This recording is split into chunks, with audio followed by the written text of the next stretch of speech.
Student, today we'll discuss the process of digestion. Digestion starts as soon as we start chewing food and saliva mix with it. Saliva is secreted by numerous salivary glands in our mouth. Three pairs of them are quite large. Saliva has an effect on certain carbohydrates like starch in the food that we eat. हम लोग जब खाना start करते हैं यानी खाने को चबाना चालू करते हैं तब से ही हमारे मुंह में जो लार रहती है वो उससे मिक्स होना स्टार्ट होकर डाइजेशन प्रोसेस हमारा स्टार्ट होता है.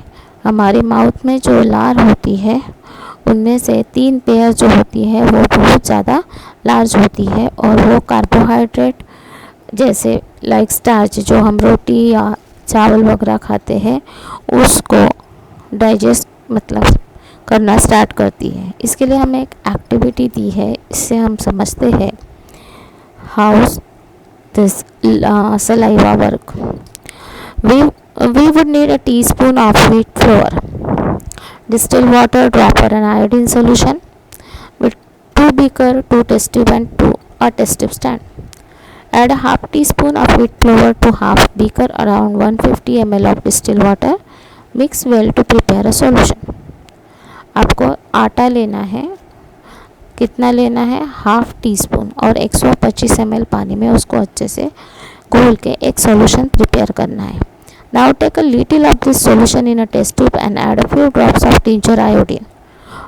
उसमें से थोड़ा सॉल्यूशन ड्रॉपर से आप टेस्ट ट्यूब में लोगे और उसमें टिंचर आयोडीन के 1-2 बूंद ऐड करोगे.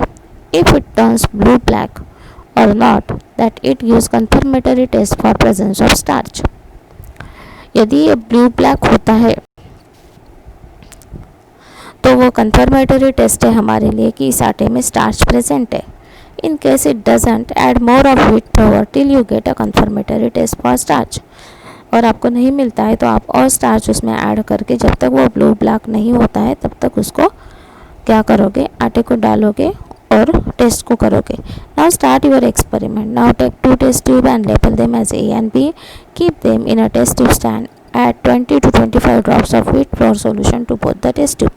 दो सॉल्यूशन को उसी 2 टेस्ट ट्यूब में लेना है जिसके ऊपर A और B लिखा रहेगा और उसमें आप 20 to 25 ड्रॉप स्टार्च सॉल्यूशन यानी आटे का सॉल्यूशन उसमें डालोगे. And observe the nature of the medium. Then add a few drops of iodine tincture to both the test tube. Observe which one shows presence of starch.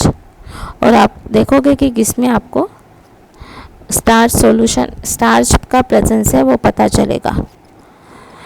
Now let us observe the nature of the medium, that is acidic, basic or neutral on the effect of saliva.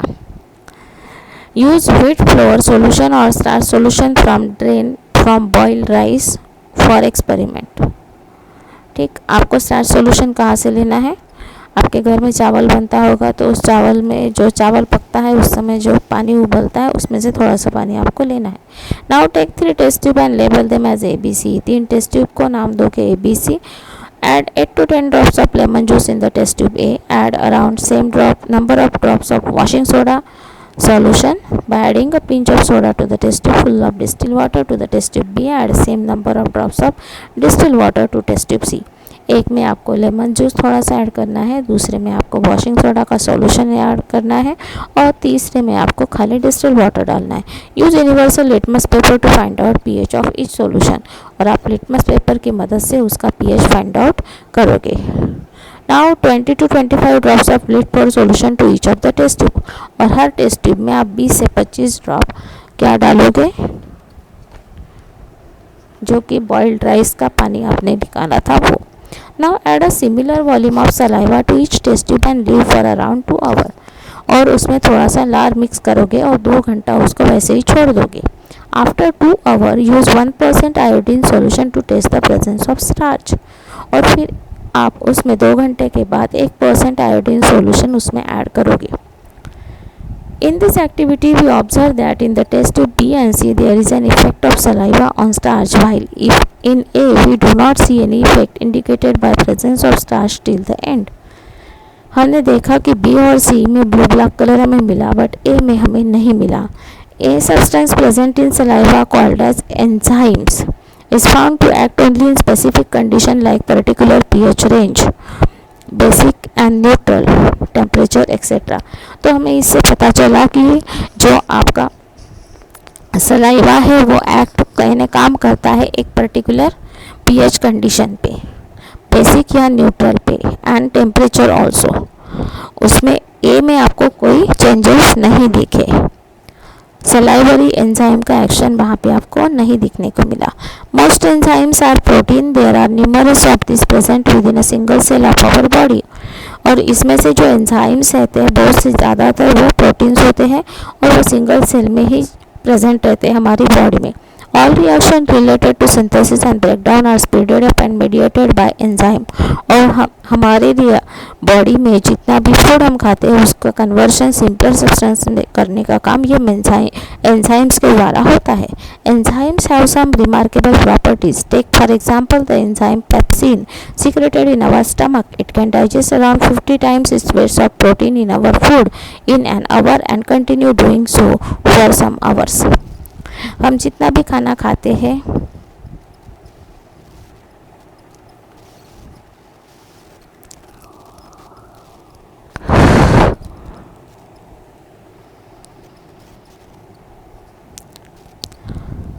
Times pepsin जो है, जो कि हमारी body में एक enzyme का नाम है, ये क्या करता है, ये प्रोटीन को सीक्रेट करता है. Most of our life processes are accomplished by enzyme secreted within cell और by cells of our body. इस तरह से हमारी बॉडी में बहुत सारी लाइफ एक्टिविटीज़ कैरी आउट करने के लिए ये एंजाइम्स होते हैं और ये secreted within the cell. और ये कहाँ होते हैं, सेल में ही होते हैं. Digestive enzymes either secreted directly from walls of gut into the cavity or by glands outside the gut and flow into it by some other tubes. हमारी बॉडी में डाइजेशन के लिए जो एंजाइम्स हमें चाहिए, जैसे कि हमने एक एग्जांपल लिया था पेप्सिन का, इस तरह के और भी सारे एंजाइम्स कहाँ सीक्रेट होते हैं, कहाँ ओरिजिनेट होते हैं, तो वॉल ऑफ गट में या फिर ग्लैंड्स आउटसाइड द गट. जो ग्लैंड्स प्रेजेंट होती है, ग्रंथियाँ प्रेजेंट होती है गट के बाहर, और वो उसमें तैयार होते हैं और फिर वो फूड पाइप में आ जाते हैं. फंक्शंस ऑफ डाइजेस्टिव सिस्टम का कार्य कैसे होता है. After digestion in the mouth food reaches the stomach. खाना खाने के बाद फूड पाइप के थ्रू, इसोफेगस के थ्रू वो स्टमक में आ जाता है. The passage of food is lubricated by mucus secreted by walls of the gut and push forward by a process called पेरिस्टालिस.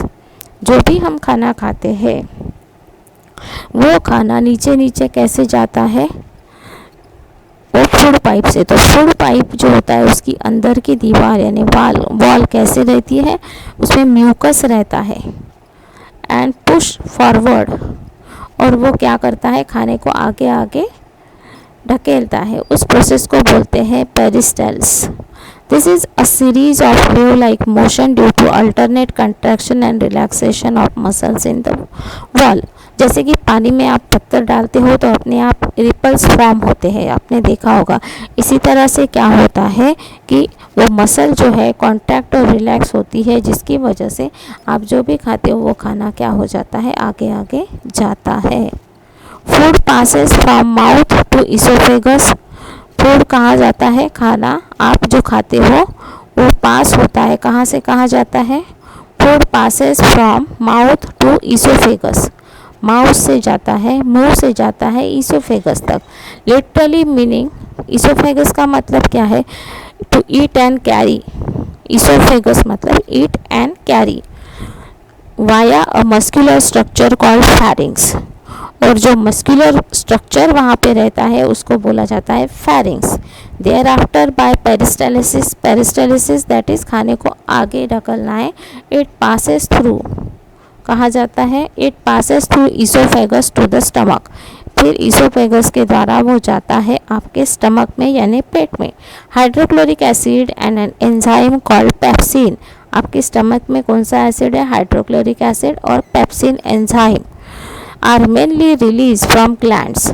ये पेप्सिन एंजाइम जो है ये एसिडिक मीडियम में काम करता है। मेनली रिलीज फ्रॉम ग्लैंड, और कहाँ से आता है? ग्लैंड से, in the wall of stomach, that help in digestion of protein. और किसका डाइजेशन करता है? प्रोटीन का। Churning, grinding and mixing with digestive juices in the stomach turns food into a thick fluid. फिर जो खाना खाते हैं उसको चर्निंग होता है, उसका ग्राइंडिंग होता है, और एक ऐसे डाइजेस्टिव जूस जैसा वो थिक फ्लूइड बन जाता है, that passes into spots into the small intestine, और फिर वो पहुंचता है स्मॉल इंटेस्टाइन में। ये आपकी स्मॉल इंटेस्टाइन जो है वो 20 फीट लॉन्ग एक लंबी नली है। The process of digestion completes here and nutrients are absorb into the vessels, और जितने भी उसमें से पोषक तत्व है उनको एब्सॉर्ब किया जाता है ब्लड और लिम्फ के द्वारा इंटेस्टाइन में, that carry them to other parts of the body, और उसको जहाँ ज़रूरत है वहाँ पहुँचाया जाता है। Digestive juice from liver and pancreas that reach the small intestine. इसके अलावा लीवर और पैनक्रियास के द्वारा भी डाइजेस्टिव जूस जो कि फॉर्म हो रहे हैं वो स्मॉल इंटेस्टाइन में जाते हैं और वो डाइजेशन की प्रोसेस को हेल्प करते हैं। Pancreatic juice contain sodium bicarbonate. Pancreatic juice में क्या रहता है?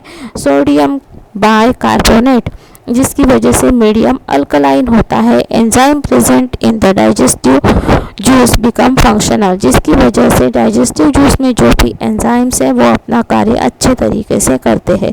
Thus most of the carbohydrate, fats and proteins are digested here. There are certain stimulators as well as that are secreted from different parts of our digestive system. You would be surprised to know that there are several colonies of microbes as well present in our gut that help in the process of digestion. बहुत सारे micro organisms हमारी body में रहते हैं गट में, जो कि digestion process को हेल्प करते हैं। The numerous foldings of small intestine called as villi। अब ये इतना 20 फीट लॉन्ग पाइप है, कैसे जाएगा? तो ये क्या होता है? फोल्ड होके आता है, और उसकी फोल्ड को बोला जाता है villi. The surface area of absorption increase due to villi, और ये विली की वजह से सरफेस एरिया एब्सॉर्प्शन का इंक्रीज हो जाता है। The blood vessel and lymph vessel over and inside this villi help to carry absorb digested nutrient. और ब्लड वेसल्स और लिम्फ वेसल्स ये क्या करते हैं? हेल्प करते हैं डाइजेस्टिव न्यूट्रिएंट को कैरी करने के लिए to different parts of the body. Some water and salt are also absorb in the small intestine. Small intestine में वाटर और साल्ट को भी एब्सॉर्ब किया जाता है। The rest of the food is largely undigested matter passes to large intestine. Undigested food large intestine में आता है, where most of the water and certain salts are absorb. Stool and certain gases pass out of the anus. इस तरह से हमारा digestive system का process complete हो जाता है। Thank you. You draw the diagram of digestive system in your copy.